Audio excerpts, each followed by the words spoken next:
Film की शुरुआत में हम जोसेफ नाम के एक इंसान को भागते हुए देखते हैं क्योंकि शराब पीने के बाद झगड़ा होने पर उसके हाथों से उसके साली का खून हो गया था। भागते हुए वो अंडर कंस्ट्रक्शन पुलिस स्टेशन के पास पहुंच जाता है। वहां वो विजय सालवांकर को पुलिस स्टेशन से सब्बल और फावड़े के साथ बाहर निकलते हुए देखता है और ये वही दिन और समय था जब विजय उस लड़के समीर देशमुख की लाश वहाँ दफन करके निकल रहा था। इसके बाद जोसेफ अपने घर पहुंच जाता है। वहां वो अपनी पत्नी मैरी से उसके भाई को मारने के लिए माफी मांग रहा होता है। तभी पुलिस वहां पहुंचकर उसे गिरफ्तार कर ले जाती है। इसके बाद हम 6 साल बाद का सीन देखते हैं। विजय सालवांकर के जिंदगी में धीरे धीरे सब कुछ नॉर्मल हो गया है। उसने अपने बगल की कुछ जमीन बेचकर एक थिएटर खोल लिया है और वो पिछले 3-4 सालों से एक फिल्म बनाने की तैयारी कर रहा है, जिसके सिर्फ स्क्रिप्ट पर ही उसने अब तक 15-16 लाख खर्च कर दिए हैं और वो आए दिन पणजी जाता रहता है। विजय जब भी शहर जाता है तो शराब पीकर ही लौटता है। उसके फिल्म बनाने के शौक और शराब पीकर लौटने की वजह से कभी कभी उसके और उसकी बीवी नंदिनी के बीच कहासुनी भी होती है। इसके बाद हम विजय के पड़ोसी साबू और सरिता को देखते हैं।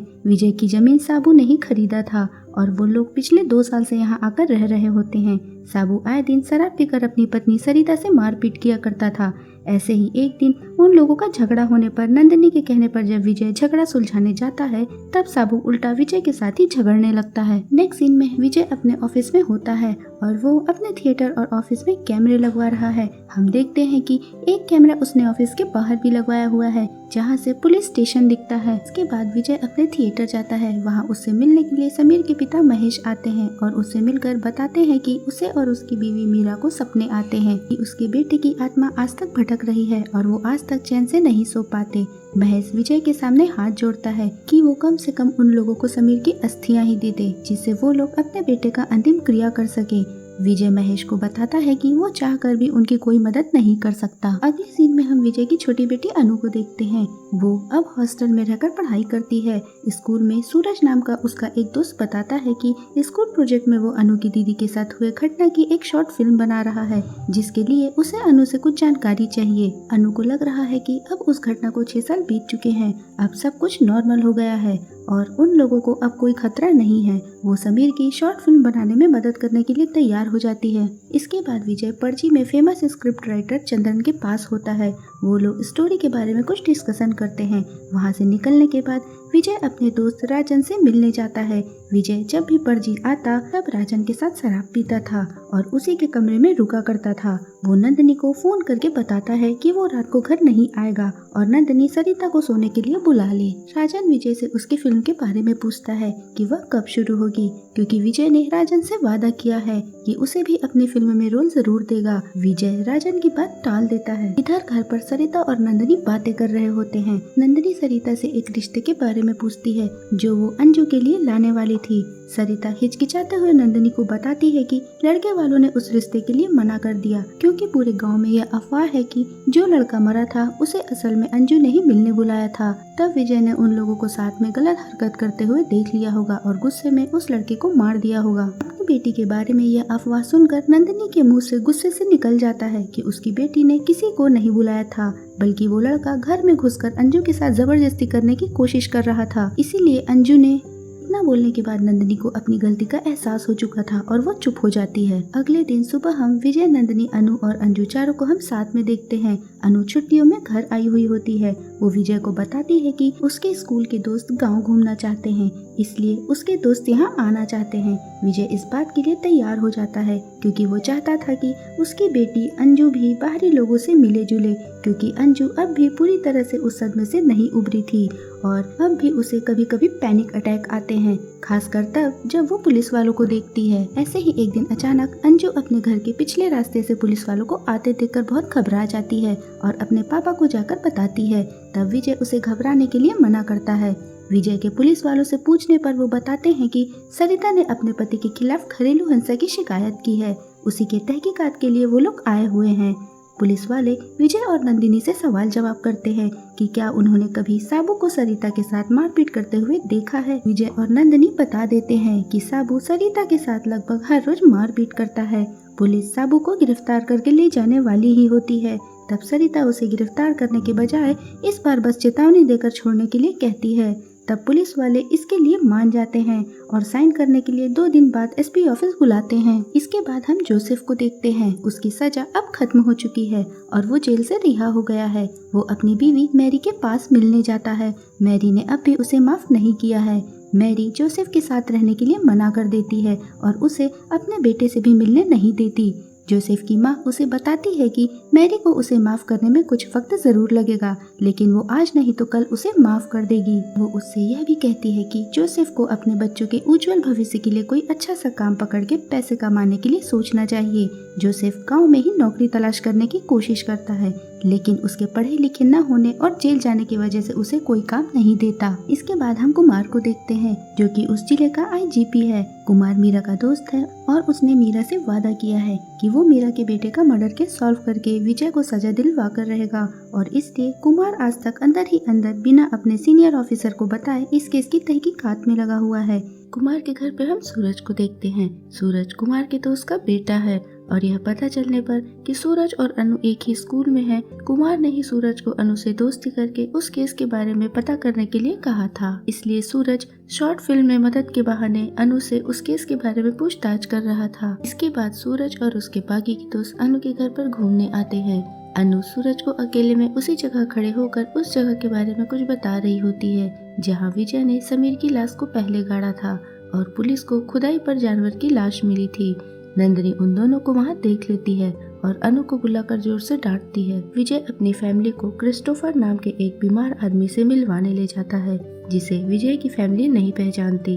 क्रिस्टोफर बताता है कि विजय ने उसके और उसके परिवार की बहुत मदद की है।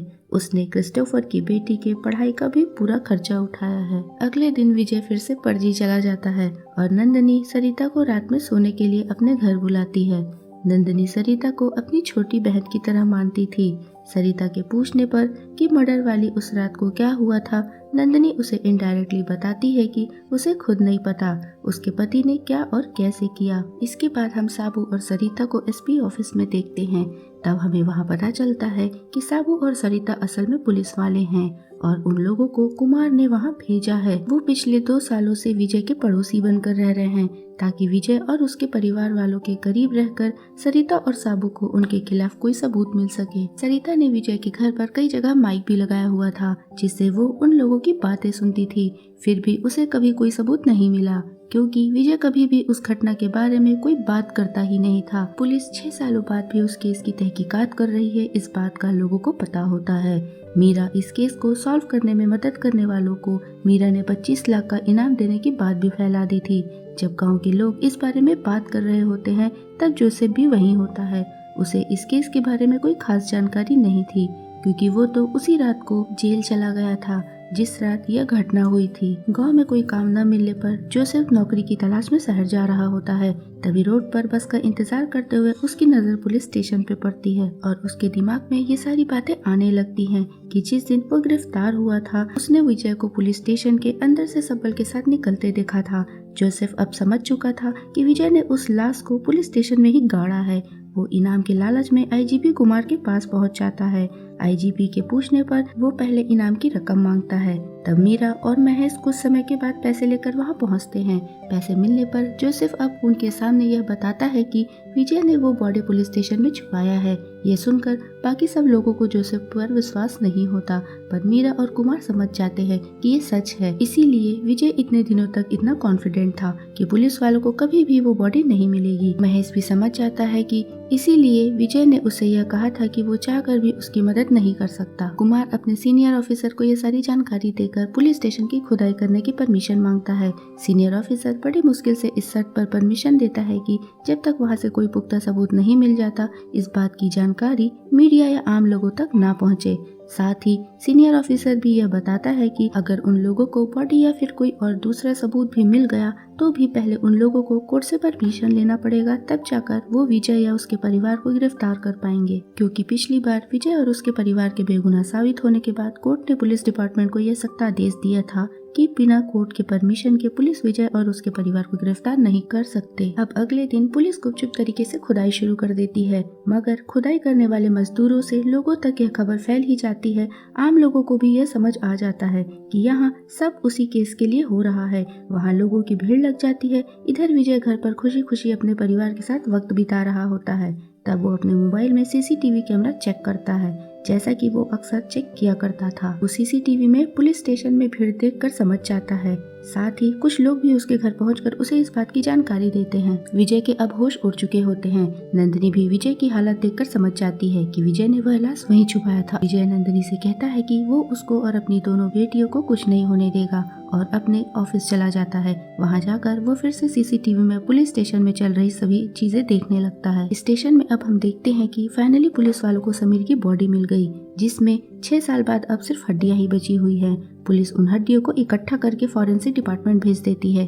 तब तक वहाँ मीडिया भी पहुँच जाती है और यह सब न्यूज में आने लगता है। स्क्रिप्ट राइटर चंद्रन भी यह देखता है और यह देखकर बुरी तरह चौंक जाता है। इधर आईजीपी कुमार मीरा और महेश को बताता है कि उन लोगों को समीर की बॉडी मिल गई। वो उन लोगों को ब्लड सैंपल देने बोलता है ताकि बॉडी का डीएनए टेस्ट हो सके। अगले दिन पुलिस कोर्ट में यह बताती है कि उन लोगों को समीर की बॉडी मिल गई है और वो विजय और उसके परिवार को गिरफ्तार करने की परमिशन मांगते हैं।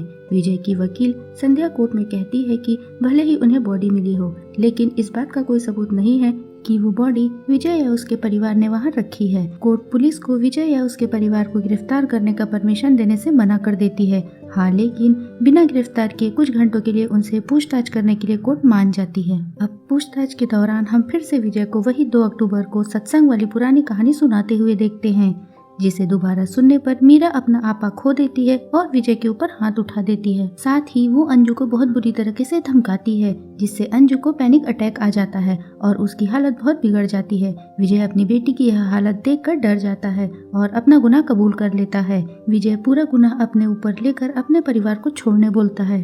अगले दिन विजय को कोर्ट में पेश किया जाता है, जहाँ पुलिस बताती है कि विजय ने गुनाह कबूल कर लिया है। उधर आईजी ऑफिस में स्क्रिप्ट राइटर चंद्रन आईजी से मिलने आता है। वहाँ मीरा और महेश भी होते हैं। वो बताता है कि कुछ सालों पहले विजय उसका फैन बनकर उससे मिलने आया और एक कहानी सुनाकर चंद्रन को उस कहानी के ऊपर स्क्रिप्ट लिखने को कहा और बताया कि वो उस स्क्रिप्ट पर फिल्म बनाएगा। उसने उसे एडवांस पेमेंट भी दिया, लेकिन बस यह शर्त रखी कि वो फिल्म पर काम तभी चालू करेगा जब वो स्क्रिप्ट से पूरी तरह संतुष्ट हो जाएगा। आईजीपी विजय की कहानी के बारे में चंद्रन से पूछता है। तब चंद्रन विजय की लिखी हुई कहानी सुनाता है, जो कि सेम टू सेम वही थी जो असल में हुआ था। और उस कहानी की एंडिंग में भी पुलिस को अपने ही स्टेशन में लाश मिल जाती है और कहानी का हीरो गुनाह कबूल कर लेता है। कुमार चंद्रन से पूछता है कि जब स्क्रिप्ट पूरी हो गई थी तो फिल्म क्यों नहीं बनी। तब चंद्रन बताता है कि विजय अपनी ही लिखी स्क्रिप्ट से खुश नहीं था। वो कहानी की किसी और तरह से एंडिंग चाहता था, इसलिए अपने इस पुरानी एंडिंग वाली कहानी को चंद्रन के नाम से कॉपीराइट करवाकर उसी के नाम से नॉवेल छपवा दिया, जिससे कि कोई उन लोगों की कहानी न चुरा सके। और उस नॉवेल की उसने बहुत ही कम कॉपियां छपवाई थी। उधर कोर्ट में हम देखते हैं कि विजय अपने कबूलनामे से मुकर गया है और उसकी वकील कोर्ट में उसी नॉवेल को दिखाकर पुलिस का मजाक उड़ाते हुए ये दलील दे रही है कि पुलिस वालों ने इस नॉवेल की कहानी, जो कि आज से 2 साल पहले ही छप चुकी है, उसकी कहानी पढ़कर पूरी तरह से इस केस में छाप दिया है। जीपी चंद्रन से पूछता है कि अगर कहानी की एंडिंग यह नहीं थी तो क्या थी। तब चंद्रन बताता है कि इस कहानी की एंडिंग आज तक लिखी ही नहीं गई, तभी तो इस पर काम शुरू नहीं हो सका। चंद्रन बताता है कि विजय ने स्क्रिप्ट के बहाने चंद्रन से कानूनी प्रोसीजर के बारे में पूछा कि अगर किसी की डेड बॉडी मिलती है तो उसके साथ क्या किया जाता है। चंद्रन ने अपने कुछ पुलिस वाले दोस्तों से जानकारी इकट्ठा करके सारी कानूनी कार्यवाही के बारे में विजय को बता दिया। तो कानूनी प्रोसीजर के बारे में बताया जाता है कि हड्डियों की जांच करके मेडिकल एक्सपर्ट बस उसके उम्र और जेंडर के बारे में बता सकते हैं। उसके डीएनए टेस्ट करने की सुविधा बस बड़े शहरों में होती है। उधर कोर्ट में हम देखते हैं कि स्टेशन में मिले उस बॉडी का डीएनए टेस्ट आ चुका है